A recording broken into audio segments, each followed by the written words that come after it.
नमस्कार प्रिय दर्शकों, जैसा कि आप देख रहे हैं कि हमारी चर्चा इस समय चल रही है कुंडली के 12वें भाव में ग्रहों के प्रभाव के बारे में। तो आज हम जिस ग्रह की चर्चा करने वाले हैं वो ग्रह है बुध। तो बुध ग्रह कुंडली के 12वें भाव में किस प्रकार का प्रभाव डालते हैं, कैसा प्रभाव देते हैं। वैसे कि कुंडली के किसी भी भाव में बुध का कोई बुरा प्रभाव नहीं है अगर ये पापक ग्रह से दृष्ट नहीं होते हैं। तो बुध सबसे पहले आप समझिए कि ये बालक ग्रह हैं। जैसे आप जानते हैं इनको नपुंसक ग्रह भी कहा जाता है, बालक ग्रह भी हैं। और ये अगर पापक ग्रह के साथ हैं तो पापक ग्रह, शुभ ग्रह के साथ हैं और भी शुभ ग्रह, और अगर अकेले हैं तो ये जो है शुभ ग्रह ही होते हैं। और ख़ास करके सूर्य के आसपास रहते हैं तो बुधादित्य योग ही बनाते हैं। ये अस्त हों या मृत हों, अगर लेकिन ये 12 अंश से ऊपर हैं तो ये अपना श्रेष्ठ प्रभाव ही देते हैं। तो वहाँ पर आप इसको देख सकते हैं। लेकिन कुंडली के 12वें भाव में ये क्या क्या प्रभाव देते हैं, कैसे, ये आज हम चर्चा करने वाले हैं। तो चलिए वीडियो स्टार्ट करते हैं। यहाँ पर कोई राशि नहीं लिखी हुई है, लेकिन मैं आगे चल के इसमें राशि बताऊंगा कि कौन राशि एक ज़रूर ले लेते हैं, उसके बाद ही शुरू करते हैं। क्योंकि कुंडली के भाव में ये लिखा रहे, कोई लग्न संबंधित नहीं, किसी भी लग्न के आप हों, किसी भी राशि के हों, बुध अगर वहाँ पर हैं तो प्रभाव वैसा आपके साथ उत्पन्न जरूर करेंगे। तो वीडियो शुरू करते हैं। तो यहाँ पर आप समझ लीजिए कि बुध के प्रभाव को समझना है तो आप जो है अपने यहाँ या आप अपने बचपन की चीज़ों को समझ सकते हैं। आप अपने बालक में किस प्रकार से थे उसे भी आप अच्छी तरह समझ लेंगे तो आज ज़्यादा अच्छी तरह समझ आएंगे। जैसे कि आपका बुध लग्न में है, लग्नगत बुध हैं। अब इनके पास सिर्फ एक ही दृष्टि है, यानी 7वीं दृष्टि, ये सीधे सामने वाले भाव को देखते हैं।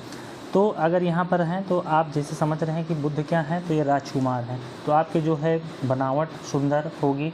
लेकिन यहाँ पर ये वाणी के भी कारक होते हैं। बुध को वाणी का कारक, फाइनेंस का कारक और शेयर मार्केट का कारक, ये सारी चीज़ें यहाँ पर किया गया है। तो मतलब इसके साथ ही इनका दर्शाया जाता है। तो यहाँ पर आप वाणी का व्यय भी अधिक करेंगे। आप एक कवि भी हो सकते हैं, आपकी वाणी अच्छी होगी।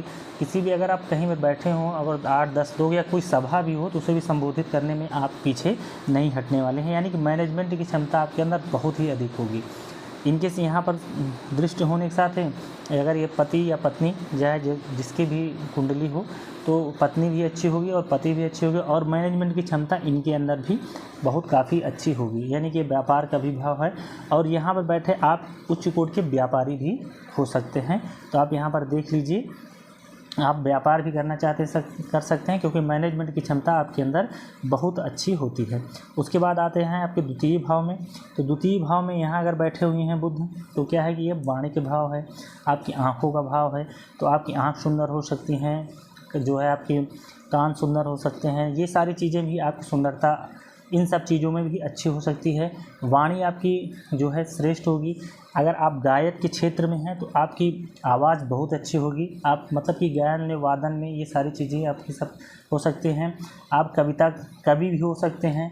मतलब कि वाणी से संबंधित जो भी कार्य है आप यहाँ से, वो आपके पास सब कुछ बहुत ही अच्छा होगा अगर किसी भी तरह से पाप भाव में नहीं है।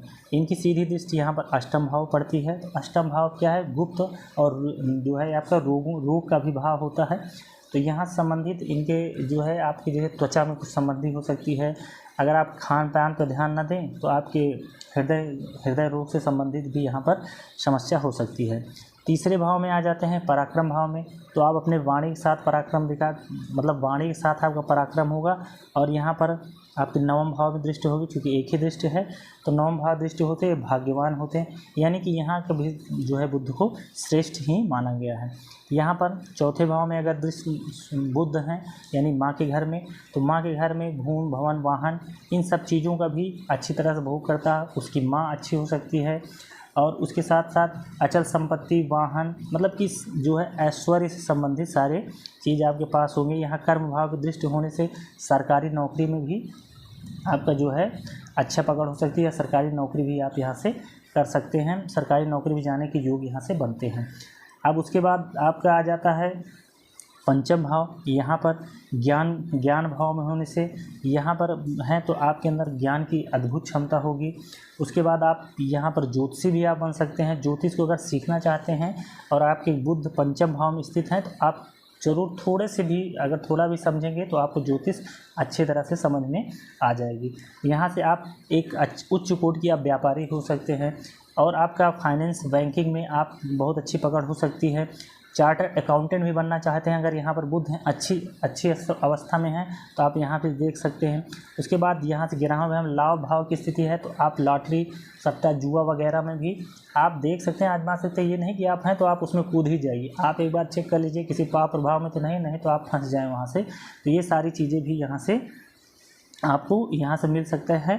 और आप यहाँ पर अगर बुध हैं तो आप एक उच्च कोटि के व्यापारी भी हो सकते हैं, व्यापार भी आपका अच्छा चलेगा। उसके बाद 6वें भाव में है बुध, तो यहाँ पर आप एक समस्या होती है रोग रूपी ऋण, क्योंकि ये शुभ ग्रह हैं और ये बालक ग्रह हैं, तो आप किसी से जो है शत्रुता ना मोल लें, आप हमेशा शत्रुता से बचने का प्रयास करें। यहाँ से अगर किसी तरह पाप प्रभाव में है तो कुष्ठ रोग की भी संभावना यहाँ से दे देते हैं, यानी सफ़ेद दाग वगैरह अगर यहाँ से है तो उसकी संभावना हो सकती है। त्वचा रोग, वाणी व्यय अधिक करता है, क्योंकि ये व्यय का भाव है यहाँ पर, तो व्यय का भाव है तो बुध क्या है, वाणी के कारक हैं, तो वाणी अत्यधिक व्यय करता है और व्यय भी उसका जो है अधिक होता है। तो ये चीज़ें आप संभालें और साथ साथ आप कोई शत्रु यहाँ पर ना बनाएं। 7वें भाव में है दाम्पत्य जीवन सुखी होता है, और यहाँ है तो ये भी उच्च कोटि के जो है व्यापारी होता है, क्योंकि यहाँ सीधे दृष्टि यहाँ पर लग्न पर होगी, तो लग्न पर होने से आप राजकुमार की तरह हो सकते हैं। जैसे मतलब बालक है तो आप राजकुमार वाले स्वभाव आपके अंदर हो सकते हैं, तो इस प्रकार के स्वभाव आपके अंदर हैं, तो आप उसको समझिए। और यहाँ पर आपका दाम्पत्य जीवन भी अच्छा होता है, बढ़िया होता है, दाम्पत्य जीवन भी कोई समस्या नहीं होती अगर बुध जो है किसी तरह पाप प्रभाव में नहीं है तो। उसके बाद अष्टम में आते हैं, तो अष्टम भाव आप जानते हैं गुप्त चीज़ों का भाव है, तो यहाँ से अचल संपत्ति भी आपके पास हो चुकी, यहाँ पर ये आपके कुटुंब की संपत्ति का भी भाव से दर्शाते हैं, तो वहाँ से भी इनका अच्छा जो है प्रभाव मिल जाएगा आपका। बस यही है कि यहाँ हृदय रोग और त्वचा संबंधित समस्याएं आपके साथ उत्पन्न हो सकती है। अष्टम भाव के बाद उसके बाद 9वें भाव में आते हैं, तो 9वें भाव में आपका भाग्य का सहारा मिलेगा, और उसके बाद आप यहाँ पर ये आपका आएगा पराक्रम, तो पराक्रम के द्वारा आप वाणी के द्वारा आपका भाग्य का जो है निर्माण होगा। और उसके साथ साथ आप यहाँ पर भी हैं, यहाँ पर भी हैं, यहाँ पर भी हैं, तो आप ज्योतिष के क्षेत्र में अच्छी सफलता हासिल कर, मतलब ज्योतिष आपको बहुत आसानी सीखने में आएगा। जो चीज़ें दूसरे को सीखने में जो है कई दिनों लग जाएंगे, आप उसको बहुत आसानी सीख लेंगे। आप इसको आजमा कर देख सकते हैं अगर 9वें भाव में आपके बुध हैं तो। 10वें भाव में है, 10वें भाव में बुध हैं तो आप व्यापार जरूर करिए। सरकारी नौकरी में भी आपको कारक होंगे, भूमि भवन वाहन भी आपको जो है दिलाएंगे। बैंकिंग के क्षेत्र में आप यहाँ से मतलब सरकार अगर नौकरी करना चाहते हो बैंकिंग क्षेत्र में जाएंगे तो वहाँ भी आप आसानी से जा सकते हैं, मतलब एक तरह से सुखी जीवन आप व्यतीत करेंगे। यहाँ भी हैं तब भी आप ज्योतिष के क्षेत्र में जो है ज्योतिष आपको बहुत अच्छी से समझ में आ जाएगा, यानी कि यहाँ और एकादश में भी बुध हैं तब भी आप ज्योतिष अच्छे से समझ जाएंगे, मतलब कि बहुत अच्छे से आपको समझ में आ जाएगा।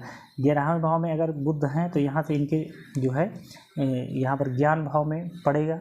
अब यहाँ पर बैठे बुध अगर अकेले हैं तो कन्या संतति देने में सक्षम होते हैं। कन्या संतति अगर किसी पुरुष ग्रह की यहाँ पर दृष्टि नहीं है तो ये कन्या संतति आपको देंगे, ज्योतिषी बनवाएंगे, और आप शेयर मार्केट से भी पैसा अर्जित कर सकते हैं। लेकिन आप अपनी स्थिति को एक बार देख लें तब, यहाँ नहीं कि जैसे बताया गया और अब आपकी कुंडली में बुध यहाँ पर हैं तो आप तुरंत जो है शेयर मार्केट में कूद जाओ और सारा पैसा वहाँ पर अपना लगा दीजिए। नहीं, थोड़ा सा आप खुद देख सकते हैं किस प्रकार से अगर आपको अच्छा रिजल्ट मिल रहा है खुद से तो आप करिए, नहीं कर मिल रहा है तो आप बिल्कुल नहीं करिए कि यहाँ बताया गया वीडियो में कि यहाँ पर अगर है बुध तो आप शेयर मार्केट में लगा दीजिए तो आपको तुरंत वहाँ से धन वर्षा होने लगी, कि ऐसा कुछ नहीं है। आप पहले वहाँ देखिए और अपनी स्थिति को देखिए, आप किस प्रकार से किस अवस्था में बुध हैं, तभी आप यहाँ पर जो है आप इन सब चीज़ों में आप ध्यान दीजिएगा। यहाँ से ये स्थिति उत्पन्न होती है। पंचम में है, नवम में है, दसम में, एकादश में है, तो आप व्यापार अच्छी तरह से कर सकते हैं, ज्योतिष अच्छी तरह सीख सकते हैं, बाकी हर चीज़ आपको यहाँ से प्राप्त होगी, कोई समस्या नहीं होती। बुध का प्रभाव कहीं पर भी बुरा नहीं है, बस यही है 6वें और 8वें में थोड़ा त्वचाजन्य रोग की जो है समस्या उत्पन्न कर देते हैं। 12वें में बुध हैं तो ये क्या है, व्यय का भाव है और आपकी आँखों का भाव है। तो अगर ये जो है यहाँ पर रोग रिपु ऋण है, तो ऋण से उतनी समस्या नहीं है, लेकिन आप जो है किसी से शत्रुता, जैसे यहाँ पर है वैसे आपको 12वें भाव में शत्रुता किसी से ना बनाएं, और आप मतलब कि बच के ही निकलने का प्रभाव करें, कहीं किसी से शत्रुता ना बनाएं। अगर यहाँ से किसी भी पाप ग्रह की दृष्टि है या पाप प्रभाव में है, तो आपका धन जो व्यय होगा वो कोर्ट कचहरी के चक्करों में व्यय हो सकता है। तो इन सब चीज़ों को ध्यान में रख सकते हैं। यानी कि बुध मतलब शुभ ग्रह हैं, लेकिन ये अगर पाप ग्रह साथ हैं तो पाप ग्रह, और शुभ ग्रह के साथ है शुभ ग्रह, ये बन जाते हैं। तो आपकी कुंडली में किस प्रकार से बुध हैं, इन अवस्थाओं को देख लीजिए। यहाँ पर बैठे बुध इन सारी चीज़ों को अगर किसी पाप प्रभाव में है तब भी ये अपनी तरफ से उसे बचाने का ही प्रभाव करते हैं। लेकिन जैसे कि अब बुध की राशि यहाँ पर जैसे कि आपका ये तीसरे और षष्ठ में है, और फिर बुध दूसरी जगह, जैसे कि बुध की राशि यहाँ पर है, वो लग्न में बैठे हैं तो अच्छा प्रभाव देंगे। मतलब कि राशि में है और किस राष्ट्रपति के घर में बैठे हुए हैं, ये सारी चीज़ें देखना होता है, और वो राष्ट्रपति किस अवस्था में है, इन सब चीज़ों को देख के ही जो है आगे फलाफल आप निकालिए। लेकिन अगर इन 12वें भाव में अगर कहीं पर बुध बैठे हुए हैं और ऐसी स्थिति में है, तो जो बताया गया उससे संबंधित आप जो है कार्य करेंगे। जैसे कि यहाँ पर व्यापार करें, यहाँ पर व्यापार करें, तो यहाँ से भी आप जो है आय की स्थिति बने, मतलब कुछ भी एक्स्ट्रा इनकम आपकी हो सकती है। कुल मिला के यहाँ लॉटरी वगैरह छोड़िए, तो आप कहीं से भी एक्स्ट्रा इनकम कर सकते हैं। आप इसके लिए जो है आप कोशिश एक बार ज़रूर करके देखें। तो इस तरह से हमने आज सूर्य, चंद्रमा और मंगल और बुध के प्रभाव को देखा। आने वाले वीडियो में जो और बाकी ग्रह हैं किस प्रकार से प्रभाव देते हैं इस कुंडली में 12वें भाव में, वो देखने वाले वीडियो आपको पसंद आ रहे हो, जानकारी अच्छी लग रही हो तो आप कमेंट्स में ज़रूर अपनी प्रतिक्रिया दें। चैनल पर नए हैं लाइक और सब्सक्राइब लें, बेल आइकन को ज़रूर प्रेस कर दें। मिलते हैं अगली वीडियो में, तब तक के लिए नमस्कार।